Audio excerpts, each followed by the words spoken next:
Hi friends, అందరికీ నమస్కారం అండి. Welcome back to our channel. ఈరోజు ఈ టాపిక్లో వచ్చేసి మనకు ఇంపార్టెంట్ ఫ్లాష్ అప్డేట్ అయితే రావడం జరిగిందండి. సో ఆ వివరాలు ఏంటనేది చెప్పడానికే వీడియో చేయడం జరుగుతుంది. తెలంగాణ రాష్ట్రంలో రేషన్ బియ్యం తీసుకునే వారికి మరో 2 కానుకలు అయితే రావడం జరిగిందండి. ముఖ్యంగా ఈ పత్రాలు చూస్తేనే, ఈ ప్రూఫ్ అనేది చూస్తేనే ఇస్తారండి. సో ఆ విలువగల కానుక ఏంటి అనేది కూడా దాని గురించి వీడియోలో పూర్తిగా చెప్తానండి. సో ముందుగా వీడియో వస్తున్న ప్రతి ఒక్కరు కూడా లైక్ చేయండి వీడియో నచ్చినట్లయితే. అదేవిధంగా మీలో ఇంకెవరైనా సబ్స్క్రైబ్ చేయకుండా చూస్తున్నట్లయితే వెంటనే ఛానల్ సబ్స్క్రైబ్ చేసుకోండి, bell button all notification activate చేసుకోండి. మిత్రులందరూ కూడా వీడియోని షేర్ చేసే ప్రయత్నం చేయండి.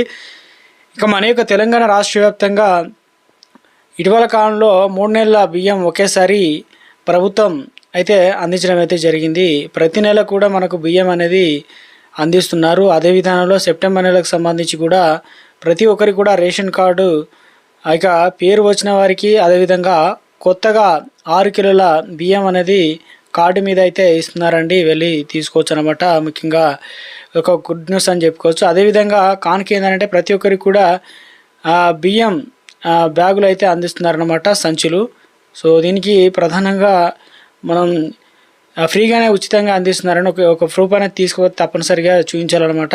రేషన్ కార్డు ఉన్న ప్రతి ఒక్కరు కూడా ఆ రేషన్ కార్డు అనేది తీసుకుపోయి చూపించాలన్నమాట. కొత్త వారికి, అదేవిధంగా పాతవారికి సైతం.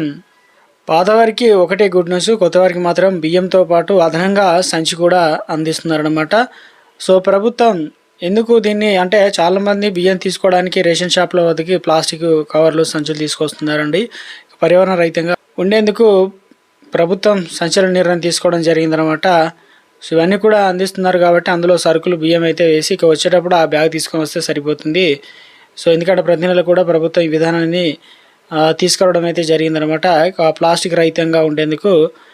సో అన్నమాట ప్రతి నెల కూడా పోసి అందులో ఇవ్వడం అయితే జరుగుతుంది. కాబట్టి బియ్యం సంబంధించి కార్డు లేదా మీతో ఇక ఎలా ఇస్తున్నారు ఏంటంటే రేషన్ కార్డు లేదంటే మీతో ప్రాసెస్ అయితే ఉంటుంది. కాబట్టి తప్పనిసరిగా చాలా వరకు తంబెట్టి లేదంటే ఇతర మార్గాల ద్వారా అయితే అందిస్తున్నారు అనమాట.